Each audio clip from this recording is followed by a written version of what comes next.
আমি একটু আগে বললাম তকবীর আমাদের ইমানি পাওয়া, তাকবীর আমাদের ইমানি হাতিয়ার।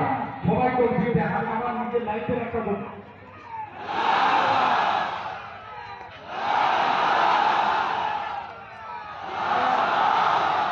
এখানে আরেকটা স্লোগান যোগ করতে হবে, ওয়াকা বিল মানছি না, মানবো না।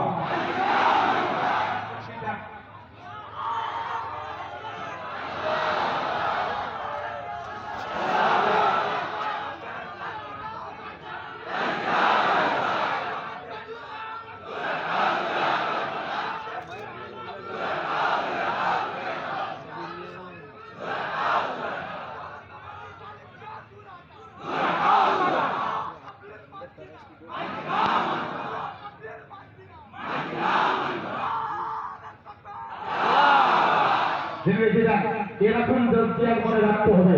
অবশ্যই আমাদের প্রত্যেকে দেখেন, এর কোনো কিছু মানুষ আছে